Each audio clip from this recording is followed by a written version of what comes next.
yang dia ada memang ada kelebihan. Kan? Perubatan, dia boleh ubat orang sakit, dia boleh hidupkan orang mati.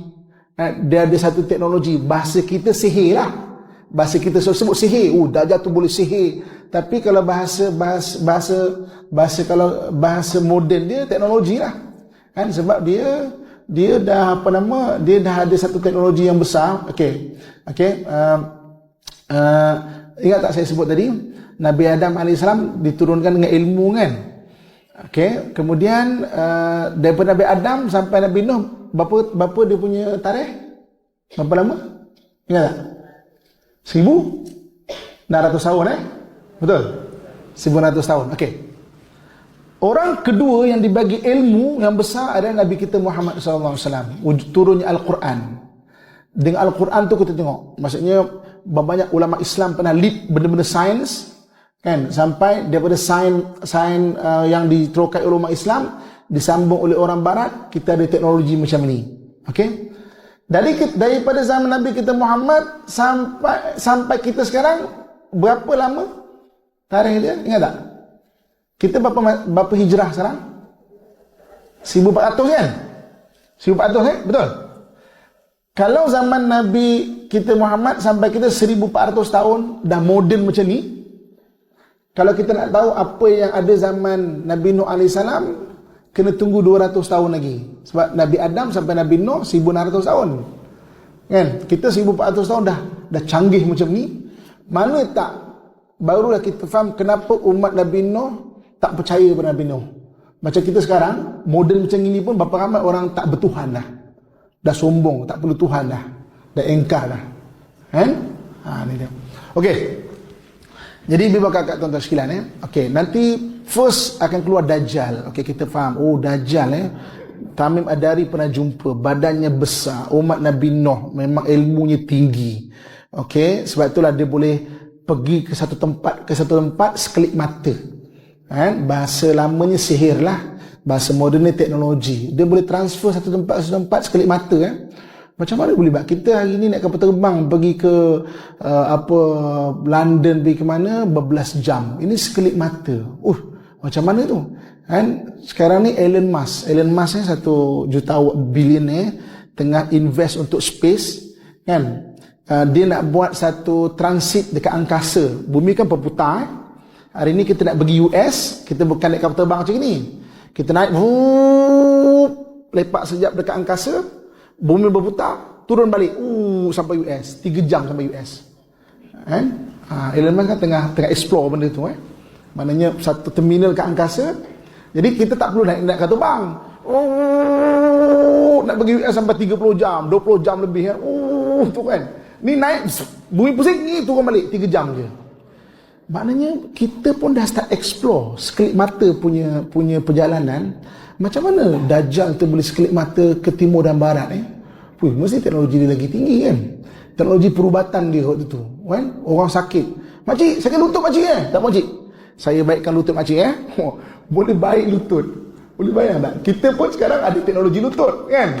Lutut kita sakit, pergi inject liquid lah, apalah kan, time cell lah, apa maksudnya dah ada. Tapi hebat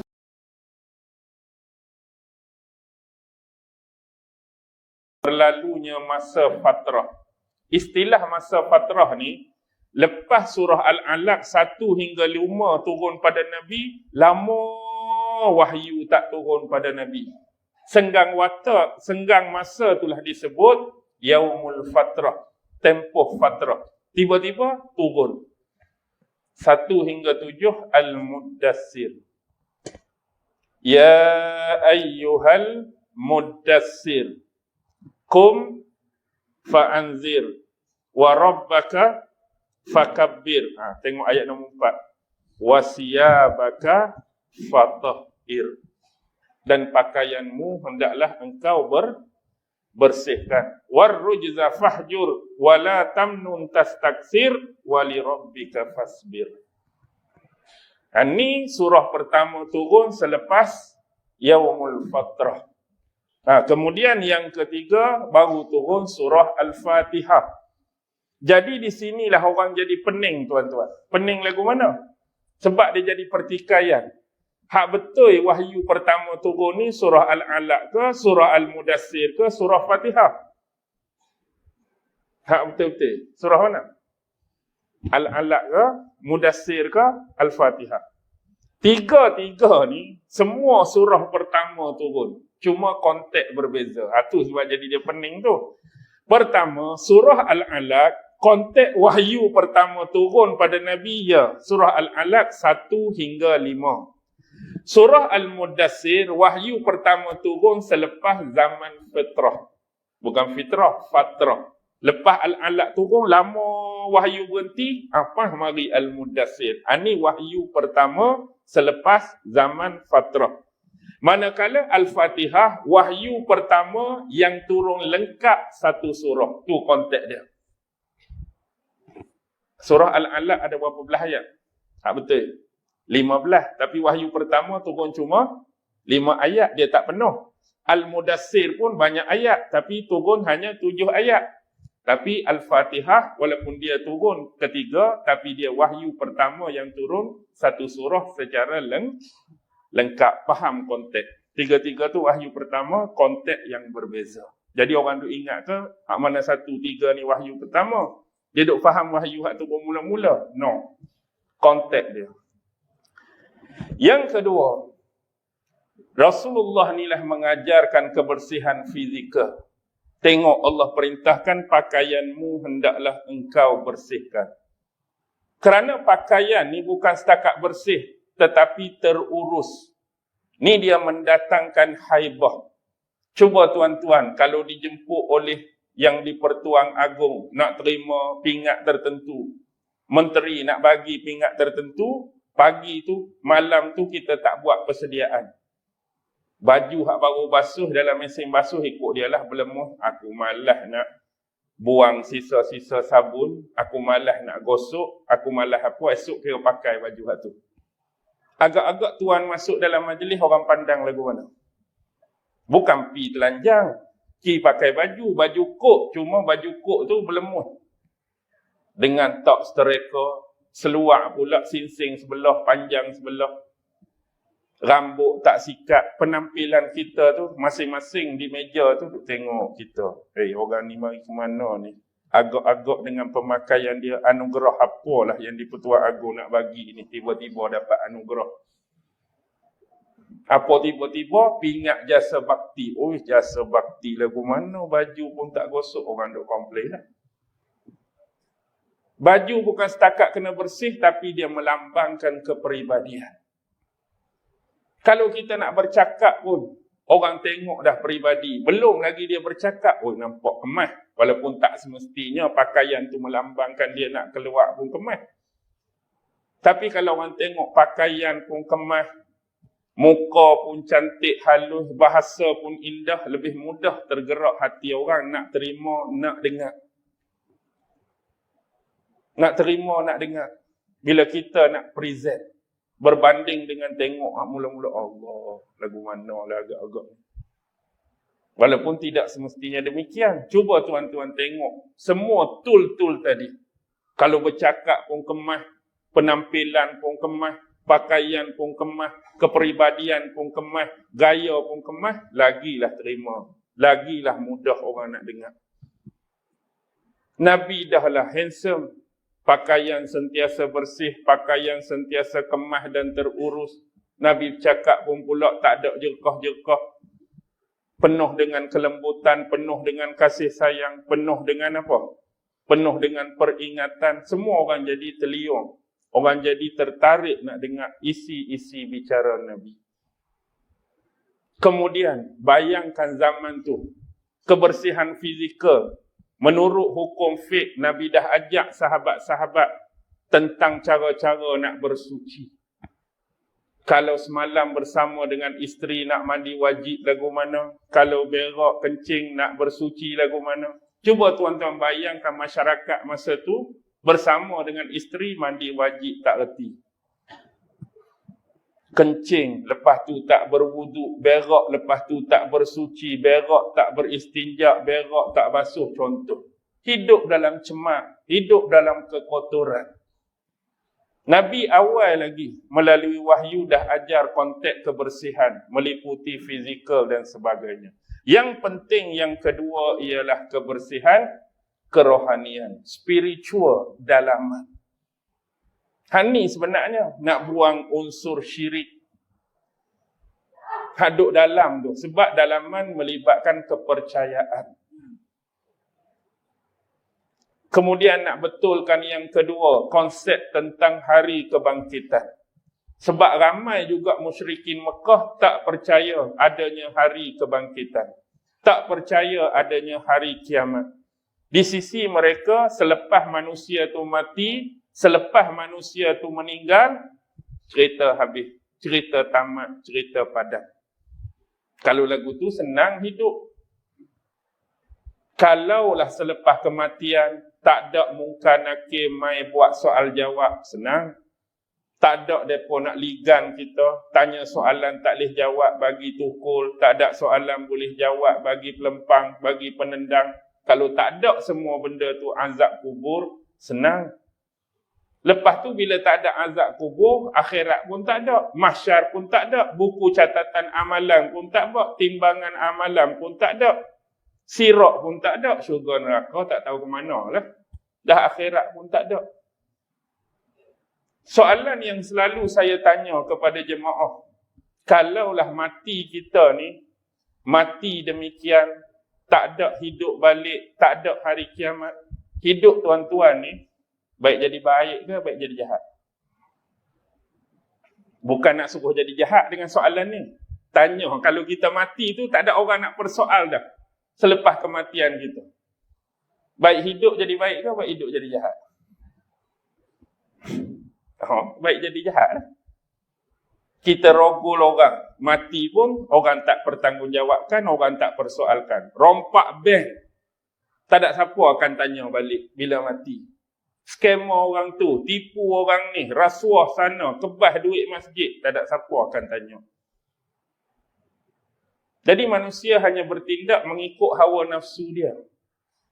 Tapi kenapa perlu ada hari kebangkitan? Inilah keadilan yang Allah nak bagi kepada manusia. Besar nilai menghargai hari akhirat. Sebab manusia yang hidup atas dunia ni, ada di antara mereka yang dizalimi waktu hidup. Tapi mereka tak dapat pembelaan atas kezaliman yang dilakukan pada mereka. Ada yang mungkin dibunuh tanpa hak. Dibom sesuka hati. Direjam sesuka hati. Dibakar sesuka hati. Dibunuh sesuka hati. Tapi tak ada keadilan dan pembelaan. Jadi kalau mati tu mati saja-saja, mereka mati dalam keadaan zalim, dalam keadaan teranaya, penganaya dan penzalim mati pun dalam keadaan yang sama, tak kadi apa. Hak rogol pun mati tak ada apa, perogol pun mati tak ada apa. Dua-dua yang berzina mati tak ada apa. Pembunuh dan kena bunuh mati tak ada apa. Jadi Allah dia nak mengangkat keadilan yang ada pada sifat dia. Hak mana-mana bentuk penganiayaan, bentuk kezaliman, bentuk pengkhianatan yang tidak ada pembelaan dengan cara yang benar, yang hak, tunggu. Aku akan menghakimi segala bentuk perbuatan dan amalan mereka. Kamu akan mendapat keadilan di sisi mahkamah Allah. Di sisi keadilan Allah. Yang dulu kamu mati, sia-sia. Dizalimi, dianiayai. Hari ini kenalah siapa hak buat kat kamu. Dulu atas dunia, kamu dikhianati. Duit kamu dicuri, duit kamu dirompok. Tahulah aku nak mengajar pencuri dan perompok tersebut. Itulah pentingnya. Dan kalau tuan-tuan rasa mati kita ni, tak jadi apa, agak-agak siapa makhluk Allah yang paling bodoh? Siapa makhluk Allah yang paling bodoh kalau mati kita ni tak dibangkitkan kembali? Siapa makhluk Allah yang paling bodoh? Makhluk Allah yang paling bodoh kalau kita mati tak bangkit kembali ialah iblis. Dia paling bodoh. Pasal apa? Sebab dia pernah minta penangguhan umur dan ajal di sisi Allah sampai hari kiamat. Tiba-tiba dia bertungkus lumus, letih bekerja, tak pernah putus asa, nak menyelewengkan manusia, nak menyesatkan manusia. Tetapi tiba-tiba mati, Allah tak pi mana. Ruginya umur aku panjang, duk buat ni jadi sesat, duk buat ni jadi seleweng, duk buat ni jadi kafir, duk buat ni jadi munafik, duk buat ni jadi fasik, duk buat ni jadi murtad. Mati, Allah. Lagu tu saja berlalu. Dialah paling bodoh, letih saja. Tak ada guna.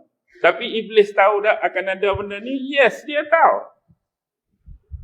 Dia tahu tempat dia di mana, sebab itulah dia nak heret dengan umur yang dia ada, biar dia tidak lonely, kesepian di neraka kelak. Akan ada di kalangan anak-anak Adam yang berjaya dia di-create sebagai pengingkar, sebagai pembangkang, sebagai pembenci, sebagai penzalim, untuk turut bersama-sama masuk ke neraka sekali dengan dia. Sebab dia tahu akan ada hari kebangkitan semula. Ada di antara mereka yang sinis Nabi, perli Nabi, bawa tulang-tulang daripada sembelihan yang lama. Dia pergi bawa Nabi, agak-agak Tuhan kamu nak hidupkan balik tulang ni lagu mana. Pergi nak sindir Nabi, bawa tulang. Nak sindir Nabi, tapi hakikatnya Allah cerita dah. Ada sebahagian manusia yang akan berperangai macam ni. Itulah kita kena beringat tuan-tuan, kena sucikan diri kita. Takut apa? Takut sebagaimana surah Al-Hasyr ayat 19. وَلَا تَكُونُوا كَالَّذِينَ نَسُوا اللَّهَ فَأَنْسَاهُمْ أَنفُسَهُمْ أُولَئِكَ هُمُ الْفَاسِقُونَ. Janganlah kamu menjadi manusia-manusia yang lupakan Allah. Kalau kamu jadi manusia yang lupakan Allah, nescaya Allah akan melupakan kamu kepada diri kamu sendiri. Macam pelik je bunyi ayat tu. Ingat ke ayat tu nak bunyi, sekiranya kamu lupakan Allah, Allah akan lupakan pada diri kamu? Tak. Sekiranya kamu menjadi manusia yang lupakan Allah, Allah akan buat kita lupa pada diri kita sendiri. Bukan lupa diri sendiri ni, bila kita lupa Allah, jadi mereng. Bila kita lupa Allah, jadi mental. Bila kita lupa Allah, jadi gila. Bukan tu maksud lupa diri sendiri. Dia macam ni. Kita hidup ni, antara kita mendapat kemuliaan Allah ialah apa? Benda hak duduk dalam fizikal. Benda hak duduk dalam jasmani, benda hak duduk dalam prototipe tubuh badan kita. Tu yang memuliakan kita. Wa nafakhtu fihi min ruhi. Aku meniupkan roh yang diciptakan ke dalam jasad manusia. Sama seperti tuan-tuan baca ayat 7, ayat 8, ayat 9 surah Sajadah pagi Jumaat. Allazi ahsana kulla syai'in khalaqahu wa bada'a khalqal insani min tin summa ja'ala naslahu min sulalatin min ma'in mahin. Ayat nombor 9. Summa sawwahu wa nafakha fihi min ruhihi wa ja'ala lakumus sam'a wal absar wal af'idah qalilan ma tashkurun. Summa sawwahu. Kemudian Allah melengkapkan, memberikan keseimbangan kepada penciptaan. Sawa ni maksud dia seimbang. Sawa maksud dia ada proses dari satu ke satu, dari satu ke satu. Sebagaimana Allah sebut kan, summa ja'alnahu nutfatan fi qararin makin. Kemudian summa khalaqnan nutfata alaqata fa khalaqnal alaqata mudghah fa khalaqnal mudghata 'izama fa kasawnal 'izama lahma wa ansha'naha khalqan akhar fatabarakallahu ahsanul khaliqin. Ini sawah, peringkat demi peringkat. yang Allah sebut dalam ayat kedua surah Al-Alaq, khalaqal insana min 'alaq. Manusia dijadikan daripada segumpal darah. Baik, tu terjemahan segumpal darah. Walaupun dia agak kuno, agak klasikal, agak tradisional, agak konservatif, bayangkan kalau kita baca terjemahan tadi, manusia dijadikan daripada segumpal darah. Kalau ada non-Muslim tanya, apa yang dimaksudkan segumpal darah? Cuba jawab, kita nak jawab apa? Ambil tafsir ni, tengok. Betul dah aku baca tadi, dijadikan manusia dari segumpal darah. Dia tanya, iyalah segumpal darah aku boleh terima. Apa dia segumpal darah? Kita nak jawab apa? Kita nak jawab apa segumpal darah? Baik. Dalam ilmu sains dan teknologi, dia ada satu ilmu dipanggil embryologi. Human embryo and fetal development. Inilah disebut sebagai zygote ataupun embrio. Macam Allah sebut sawa tadi satu-satu. Mula-mula Allah sebut summa ja'alnahu nutfatan. Kami menjadikan air mani. Air mani lelaki kita nama sperma. Air mani perempuan ovum. Kemudian apa? Fi qararin makin, dia letak di tempat yang kukuh di dalam dinding rahim ibu. Summa khalaqna nutfata 'alaqah. Kemudian daripada nutfah tadi kami tukar jadi 'alaqah. Apa dia 'alaqah? Ayat nombor 2 tadilah. Khalaqal insana min 'alaq. Sperma tu akan bertukar menjadi segumpal darah. Zygote, embrio yang akan melekat pada dinding rahim. Macam lintah, macam pacak. Summa khalaqna 'alaqatan mudghah. Daripada segumpal darah, dia jadi segumpal daging. Dalam istilah sains, fetus. Nampak seketul yang ada kepala besar sikit tu. Tapi dia tak nampak macam manusia lagi. Kemudian, summa khalaqna mudghah izama fakasawnal izama lahma. Kemudian kami bagi kepada dia tulang belulang, otot-otot, saraf-saraf. Kemudian kami balut pula tulang-tulang tu dengan daging. Kalau tak balut dengan daging, kita keluar ni, jadi lagu mana? Dia buh tulang dulu. Kemudian Allah kata dia balut pula tulang tu dengan daging. Kalau tak balut dengan daging, dia jadi macam skeleton, kerangka keluar. Geng 606, tiup terampet atas kubur Piramli tu. Dia jadi lagu tu lah. Nampak tulang contoh lah. Baik. Kemudian summa ansha'nahu khalqan akhar. Kemudian kami menjadikannya penciptaan yang lain. Sawa ni benda yang asal kita tak dapat nak fikir. Benda macam ni boleh jadi macam ni. Asalnya setitik air mani tiba-tiba nak jadi lagu ni air. Tu sawa. Proses. Jadi lagu ni. Walaupun setitik air lawan setitik air campur. Hebat. Nyamuk. Asalnya telur nyamuk. Lepas menetah telur tu, dia jadi jentik-jentik. Tak erti duduk diam. Kupak. Agak-agak dengan jentik-jentik, kalau dia besar tu, nak jadi lagu mana rupa dia? Bagi kita lebih kurang sama, cuma mungkin saiz dia lagi besar kot. Hak mungkin lincah jadi duduk diam. Tak. Dari jentik-jentik, dia jadi pupa. Pupa, ekor duduk lebih pada air sikit, duduk diam dah. Tak bergerak dah. Duduk diam je. Lepas pupa nak jadi apa? Kita tak sangka nak jadi nyamuk. Kita ingat ke kejadian dia tetap makhluk yang hidup dalam air? Air juga. Dah telur duduk dalam air, jentik-jentik dalam air, pupa dalam air. Lepas pada ni pun mungkin jadi binatang hak duduk dalam air. No. Tiba-tiba dia boleh jadi nyamuk terbang ke udara pula. Pelik. Ingat ke dia duduk dalam air?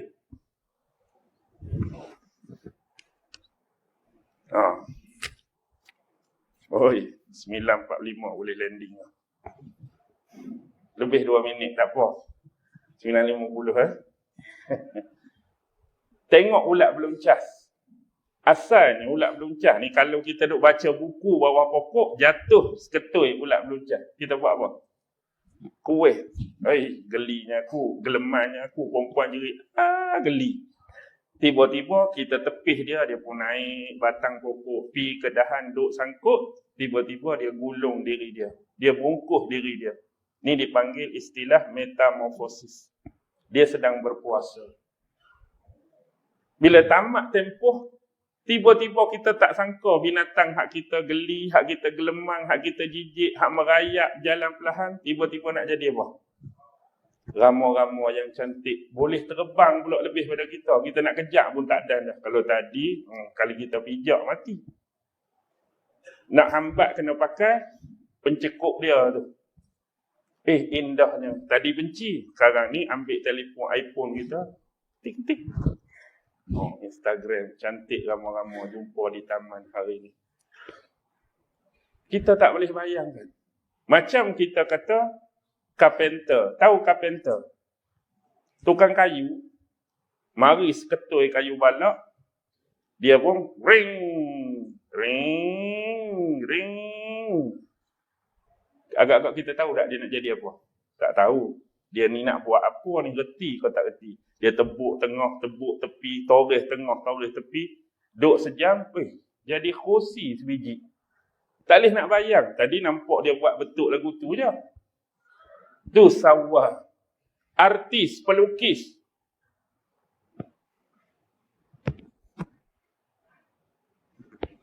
Dia ni reti. Kodok ni ambil-ambil lempar cat. Ambil-ambil lempar cat. Kalau tak reti, tak payah buat awal-awal lagi.